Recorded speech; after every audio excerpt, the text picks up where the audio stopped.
Imagine you're relaxing in your room after a long day. Your eyes are closed and you're just starting to slip out of consciousness into a deep sleep. All of a sudden you hear a loud explosion coming from the top of your roof.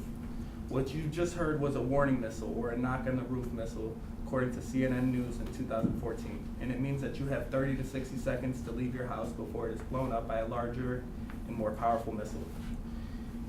You don't look for your belongings, clothing, or identification. You grab the nearest child and you just go.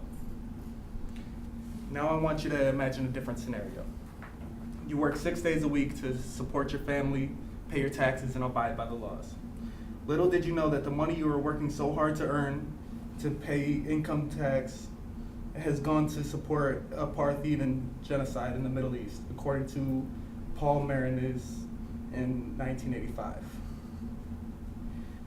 I would like to let the audience know that this issue is very close to my heart.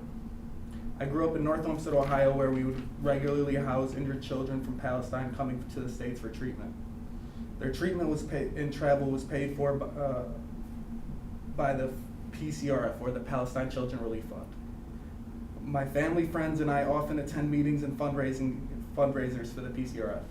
Most recently, I've had the pleasure to meet a boy named Ahmed Abu Namuz, a boy who has had his leg shot off by the Israeli Defense Force, or IDF, sniper during a protest in Gaza. He's come to Cleveland, Ohio in an attempt to have his leg mechanically rebuilt so he can live and have a normal life. He currently lives in Gaza, Palestine, where he sustained his injury. I was granted permission from the boy to show a picture of him to the audience, which I will show now.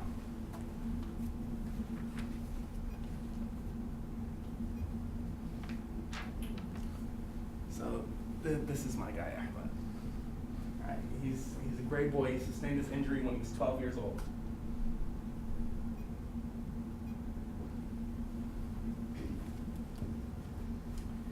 Okay.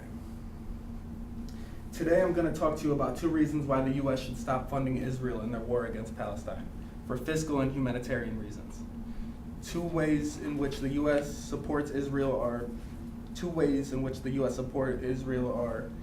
by sending money and weapons along with ammunition. Everybody that is listening to this presentation is being affected by this conflict. It is being paid for with your tax dollars, and the people being injured are in fact your fellow human beings. First, let's start with fiscal reasoning. The U.S. national debt is approaching $18 trillion, according to the U.S. debt clock. America is broke. We cannot afford to continue paying for a systematic dismemberment of a once thriving nation. Money used to fund attacks in the Middle East can be used here in the U.S. to improve our economy and infrastructure. According to Congressman Ron Paul, we give $3 billion a year to Israel in loans, and we give $12 billion or more in assistance to Israel's self-declared enemies. So as much money as we give Israel, we give the surrounding nations 4 times as much not to attack Israel. That means we are giving Israel $3 billion a year in loans. That doesn't include foreign aid, and we're paying the surrounding countries 4 times that amount not to attack them. It would seem like we are much deeper into this conflict than we would like to be. $3 billion per year is a lot of money. Just to put things in perspective, that $3 billion can buy 4 round trip trips to the moon and back via NASA, which is alarming because the last time we went to the moon was in 1979, and the reason it's been so long since we've been to the moon last is simple: lack of funding. Now that I've told you about the fiscal reasons why we should stop supporting Israel, I'm going to tell you about the humanitarian reasons why we should rethink our relationship with Israel. Recently, the world has celebrated the anniversary of the fall of Berlin, the Berlin Wall, which was constructed to isolate the Jewish people living in Germany. The wall was 155 kilometers long and 3.6 meters high. The wall was torn down November 9th in 1989, according to Charles Smith in 2004. We celebrate the destruction of the wall, and yet there is another wall currently standing serving the same sole purpose as the Berlin Wall. There's a wall in Palestine built by Israel to separate the people of Israel and Palestine.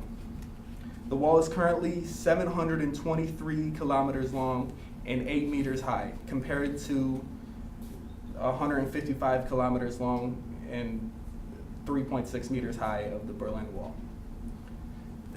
Another thing I'd like to talk about is innocent bystanders.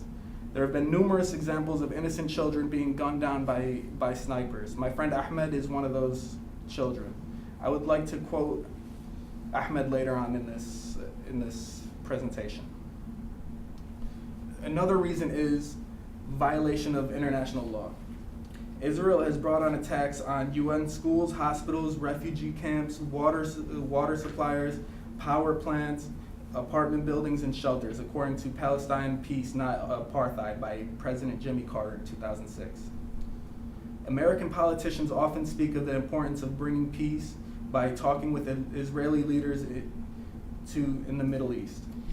We cannot be Israel's rehab sponsor and its drug dealer, according to Jon Stewart of The Daily Show in 2014. I have presented you with two general reasons that I think the U.S. should discontinue support to Israel: fiscal and humanitarian reasons. If you feel the way that I do, it is possible to make a change. You can write your senator and ask them for your support in breaking up with Israel. I would like to quote Ahmed in saying, "I do not blame Americans for supporting Israel. From what I can tell, most Americans do not know the struggle my people go through every day. I love coming to America, but I think the government needs to make some changes in foreign aid. I only want peace and safety for my family and I." Here's another picture of my buddy Ahmed at a fundraiser in DC.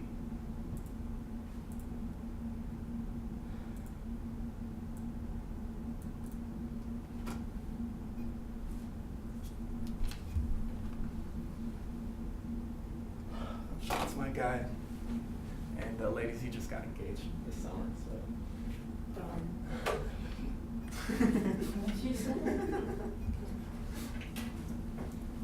All right, thank you all for listening. That was my presentation.